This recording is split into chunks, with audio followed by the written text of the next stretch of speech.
E aí, pessoal, beleza? Bem-vindos à nossa primeira aula teórica aqui do canal. O tema da aula vai ser Sistema de Numeração Decimal. A gente vai passar um pouquinho por sistemas mais antigos, colocar algumas definições que eu acredito serem importantes. Depois a gente vai falar de algarismos e características do nosso sistema de numeração, que é o sistema de numeração decimal, que foi o que prevaleceu. Para começar, vamos definir o que seria um sistema de numeração. Tem uma definição no livro do Giovanni, que eu gosto muito, que é essa aqui. Um sistema de numeração é um conjunto de símbolos e regras que nos permitem escrever e ler qualquer número de um determinado conjunto. A necessidade de se criar um sistema de numeração veio da necessidade da contagem, né? Você precisava de contar as coisas.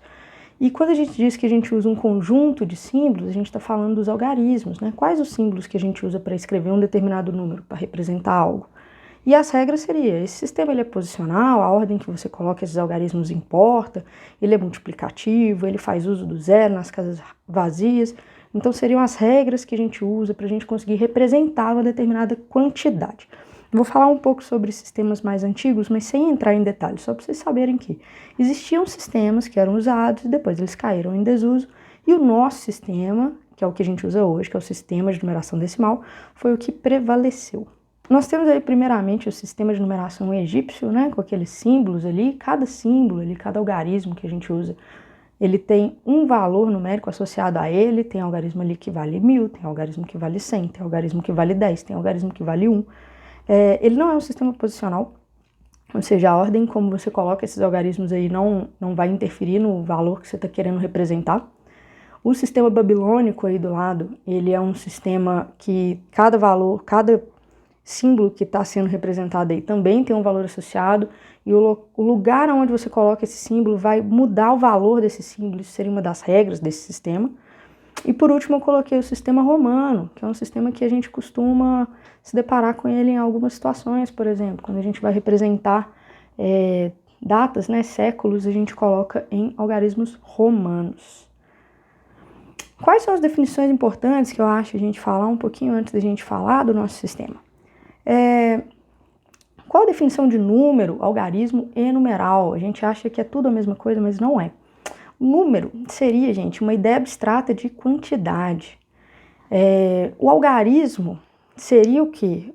Quais símbolos eu tive que utilizar para eu representar essa quantidade que eu quero representar.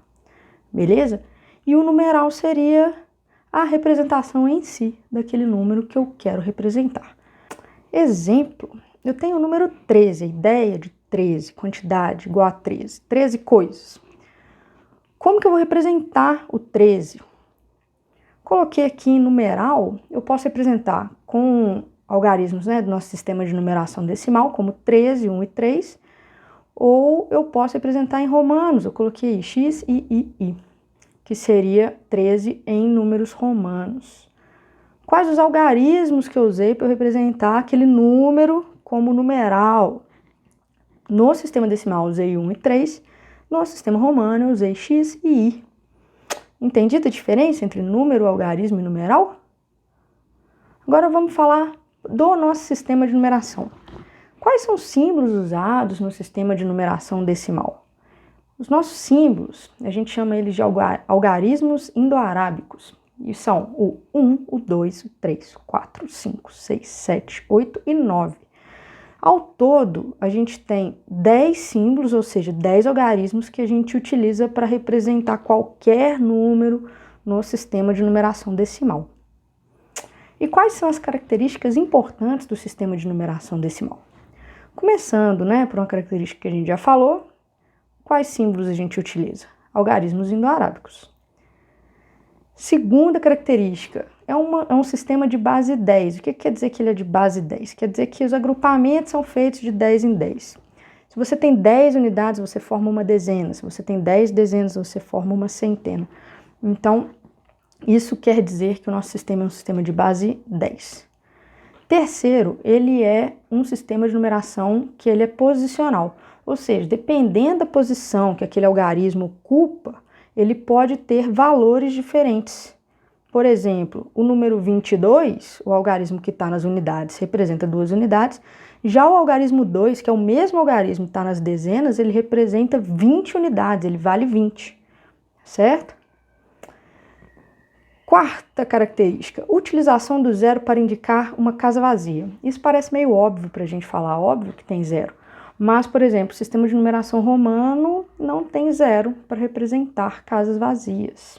A ideia do zero ela surgiu depois. Na verdade, como os sistemas eles surgiram com a ideia de contagem, contar zero não fazia muito sentido. Mas aí, à medida que a gente foi desenvolvendo sistemas que tinham regras específicas, a gente criou o zero para indicar uma casa vazia, como é o caso do sistema de numeração decimal. E a quinta característica que nós temos aí é que é um sistema multiplicativo, ou seja, o mesmo algarismo, se ele ocupar a próxima casa, a casa seguinte, dentro do nosso numeral ali representado, ele vai valer 10 vezes mais. Então, por isso que é um sistema multiplicativo. Resumindo, então, gente, os nossos símbolos são os algarismos indo-arábicos, né? 0, 1, 2, 3, 4, 5, 6, 7, 8 e 9. Os agrupamentos são feitos de 10 em 10, por isso que a gente diz que a base é 10. Ele é posicional, porque dependendo da posição que o algarismo ocupa, representa valores diferentes. Por exemplo, o número 777. Você tem 3 algarismos que são o mesmo algarismo aqui e cada um possui um valor diferente. A utilização do zero para casas vazias, que seria eu representar, por exemplo, 102. Eu tenho uma casa vazia aqui nas dezenas, eu coloquei o quê? Um zero, beleza? E ele ser multiplicativo, né?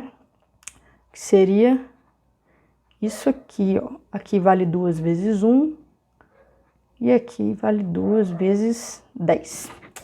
Entendidas as características do sistema de numeração decimal, gente? Então esse é o fim da nossa primeira aula. Por favor, coloquem as dúvidas nos comentários, certo? E na próxima aula a gente volta falando um pouquinho sobre números naturais. Falou, gente. Até a próxima.